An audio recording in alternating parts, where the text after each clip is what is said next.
प्रणाम। मैं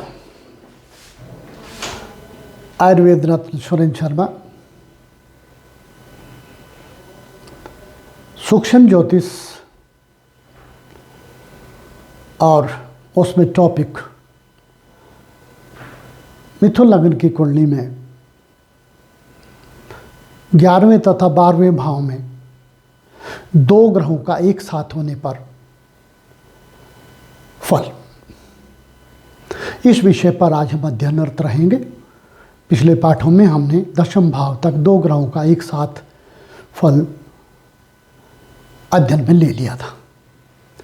आज दो ग्रहों को हमने अंकित कर लिया है। सूर्य और बृहस्पति को अनुमान से उनके अंश भी अंकित कर लेंगे। 13 डिग्री और 27 डिग्री।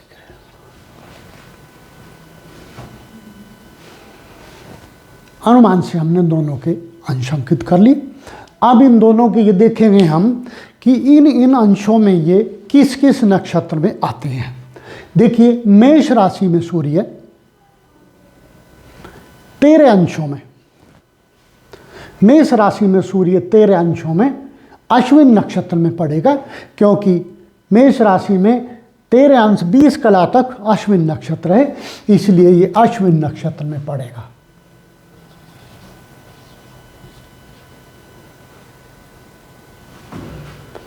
अश्विन नक्षत्र में पड़ेगा। यहीं पर बृहस्पति मेष राशि में 27 अंशों में, ये कृत्तिका नक्षत्र में पड़ेगा।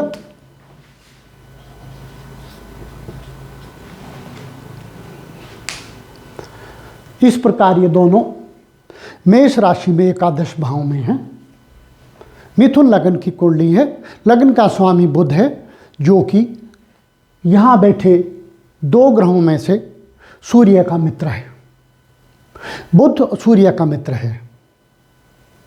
बृहस्पति के लिए सामान्य ग्रह है, मित्र नहीं है। सौम्य ग्रह तो है लेकिन मित्र नहीं है। 50-50 है, न मित्रता है न शत्रुता है, सामान्य ग्रह है।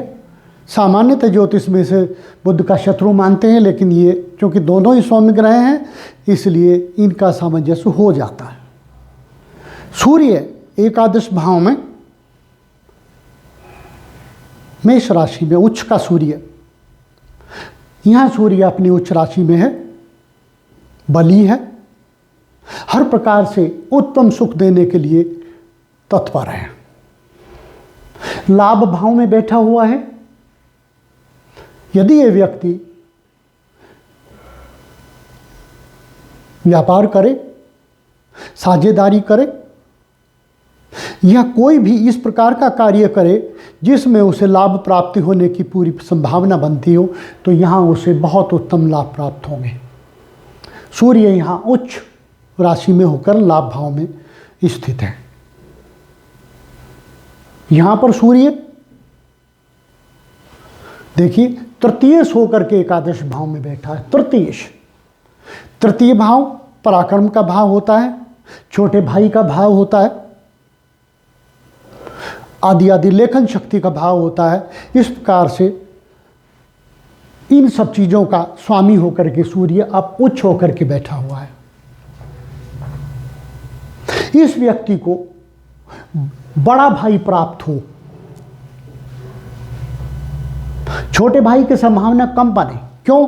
क्योंकि ये जहाँ का सूर्य है, जहाँ का स्वामी सूर्य है, वहाँ का सुख सूर्य कम देता है इस प्रकार के भाव में, क्योंकि भाव मारक भी है। अष्टम से अष्टम है, अष्टम भाव से अष्टम है, तो ये मारक भाव भी है। मारक भाव का स्वामी होकर के अपनी उच्च राशि में बैठा हुआ है। वह बात अलग है कि ये सूर्य यहाँ मारक है, मारक होकर के एकादश में बैठा हुआ है, परंतु एक विशेष बात है, वहाँ अपनी उच्च राशि में है, मारक नहीं है और एक उत्तम मित्र के साथ है, इसलिए उसकी मारक क्षमता वहाँ कम हो जाती है। यही सूर्य यहाँ से बैठ करके अपनी सप्तम दृष्टि से पंचम भाव को देखता है, पुत्रकारी हो जाता है। तीव्र बुद्धि व्यक्ति, ऐसा व्यक्ति तीव्र बुद्धि हो जाता है, चतुर, चालाक, अपनी समझ से, अपनी योग्यता से, अपनी तेज बुद्धि से कोई भी खोजी कार्य करने वाला, व्यापारिक कार्य करने वाला या अन्य की मदद लेकर के लाभ कमाने वाला हो जाता है। इसके साथ बृहस्पति भी है। यदि व्यक्तिगत रूप से हम बृहस्पति को देखें तो ये बृहस्पति यहाँ अपने मित्र सूर्य के कृतिका नक्षत्र में है, बलि नक्षत्र है, मित्र के साथ है, मित्र के नक्षत्र में है, बहुत बलि बृहस्पति हो जाता है। यहाँ व्यापारेश कर्मेश होकर के लाभ के घर में बैठ जाता है, ऐसे व्यक्ति को चाहिए, और उच्च के ग्रह के साथ बैठता है, ऐसे व्यक्ति को चाहिए कोई छोटे से छोटा व्यापार भी अगर वो प्रारंभ करे तो कर ले, भले छोटे से छोटी दुकान घर में ही अपने क्यों न करे, प्रयास करे, अधिक और उत्तम लाभ पाएगा। किस प्रकार का करे ये तो उसकी आर्थिक स्थिति पर निर्भर करता है, उसके चिंतन पर निर्भर करता है, उसकी सहायता और पारिवारिक स्थिति पर निर्भर करता है। परंतु इस प्रकार की स्थिति में बृहस्पति वहाँ है तो इसे कागज का, स्टेशनरी आदि का काम कर लेना चाहिए, पुस्तकों का,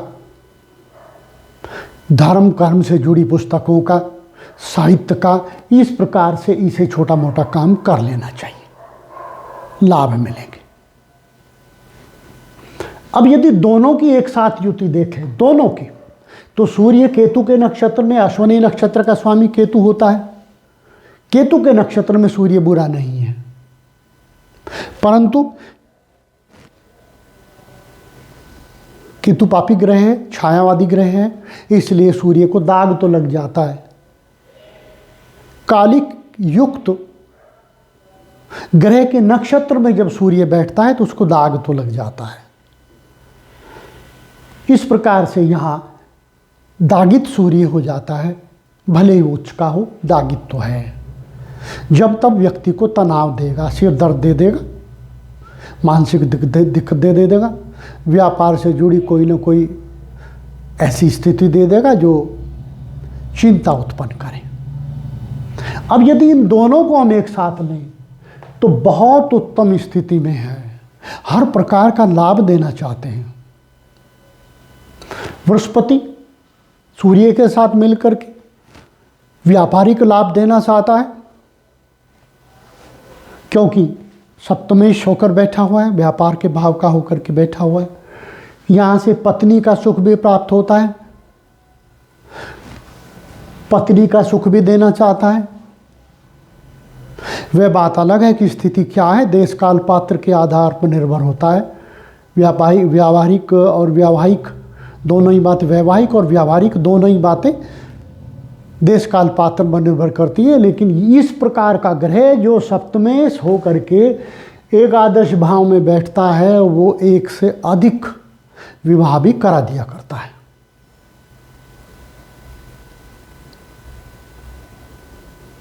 एकादश भाव का सप्तम भाव से संबंध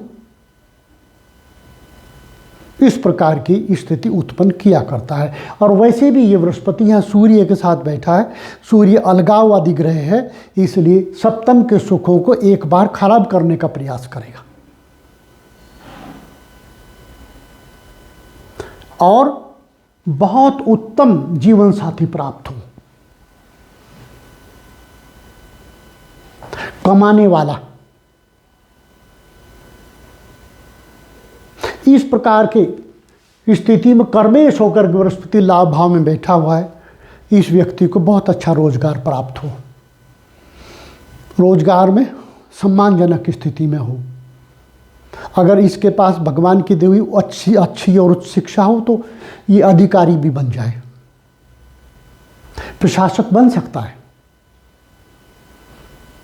ऐसी स्थिति यहाँ इन दोनों ग्रहों की होगी, इनसे ये लाभ मिलेंगे। अब इनके यदि पीड़ाकारी बन जाएं अपनी दशा में, ये अच्छे रहेंगे, लेकिन प्रतिकूल ग्रह की दशा में अगर इनकी अंतर्दशा आ जाए या इनकी दशा में प्रतिकूल ग्रह की अंतर्दशा आ जाए तो दोनों में पीड़ाकारी होंगे।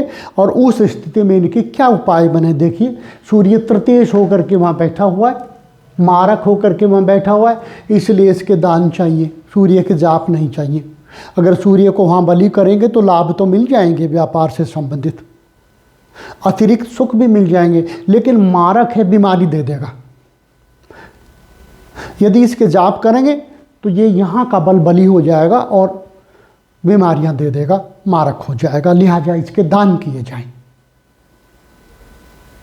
बृहस्पति व्यापारेश, पत्नी का स्वामी, कर्म का स्वामी होकर के वहां बैठा हुआ है और एकादश भाव भी बीमारी का है, मोटापा दे सकता है। परंतु यहां इसके जाप चाहिए, इसका दान नहीं चाहिए। दो अच्छे ग्रहों का ग्रह स्वामी होकर के जब लाभ भाव में बैठता तो वो ग्रह जाप मांगता है, दान नहीं मांगता। ऐसे ग्रह के यदि दान कर दिए जाए तो नुकसान हो जाएगा, हानि होगी। इस प्रकार का फल दो ग्रहों का यहां बनेगा। अब हम इन्हीं दो ग्रहों का द्वादश भाव में फल अध्ययन में लेंगे।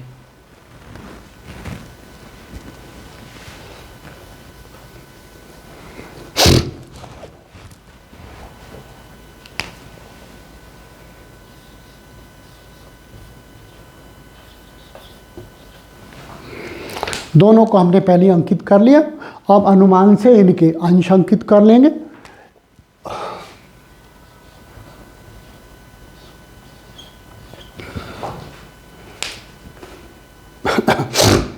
देखिए सूर्य हमने 7 अंश में ले लिया और बृहस्पति हमने 13 अंश में ले लिया। दोनों के अंश बहुत करीब हैं और प्राय ऐसा कहा जाता है कि सूर्य के साथ कोई भी ग्रह एक निश्चित अंश तक अस्त हो जाता है। ये एक किंवदंती है, परंतु दो स्थितियां हैं। एक ग्रह सूर्य की तरफ बढ़ता हुआ, एक सूर्य से दूर हटता हुआ। जब सूर्य की तरफ बढ़ता हुआ ग्रह होता है, अर्थात किसी भी ग्रह के अंश सूर्य से कम हो, सूर्य के बहुत नज़दीक हो, नज़दीक में प्रत्येक ग्रह की अलग अलग स्थिति है। कौन ग्रह कितने सूर्य से कितने दूर आते ही अस्त हो जाता है, प्रत्येक के अंश निश्चित है।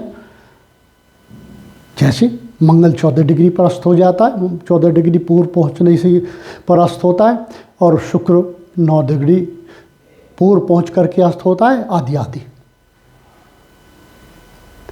परंतु दूसरी स्थिति यह है कि ग्रह सूर्य के बहुत करीब तो है लेकिन सूर्य से दूर हटता हुआ है। जब ग्रह सूर्य से दूर हटता हुआ हो, अर्थात किसी भी ग्रह के अंश सूर्य से अधिक हो और सूर्य के साथ बैठा हो, उस स्थिति में अस्तता बल अधिक काम नहीं करता, क्योंकि हर क्षण वो सूर्य से दूर हट रहा है। यहाँ 13 में से अगर 7 को माइनस करें 6 अंश 7 आ जाता है।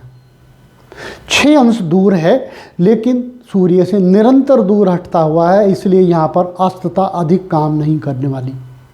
बृहस्पति अपना फल देगा, निरंतर तत्पर रहेगा अपना फल देने के लिए। दोनों में ये भेद है। यदि यहीं बृहस्पति एक अंश में हो तो दोनों में सूर्य और बृहस्पति में तब भी 6 अंश का अंतर होगा, लेकिन तब अस्तता पूरी तरह बली होगी। सूर्य की तरफ बढ़ता हुआ बृहस्पति होगा, यहाँ सूर्य से दूर हटता हुआ बृहस्पति है। दोनों में भेद है। लिहाजा यहाँ बैठा हुआ है सूर्य, देखिए 7 अंश में किसके नक्षत्र में है, हम अनुमान से देखते हैं। यहाँ 7 अंश में सूर्य देखिए वृष राशि में है, वृष राशि में बैठा हुआ सूर्य यहाँ 7 अंश में कृतिका नक्षत्र में होगा। कृतिका नक्षत्र सूर्य का नक्षत्र होता है, इस नक्षत्र का स्वामी स्वयं सूर्य है। बृहस्पति वृष राशि में 13 अंश में, ये रोहिणी नक्षत्र में है।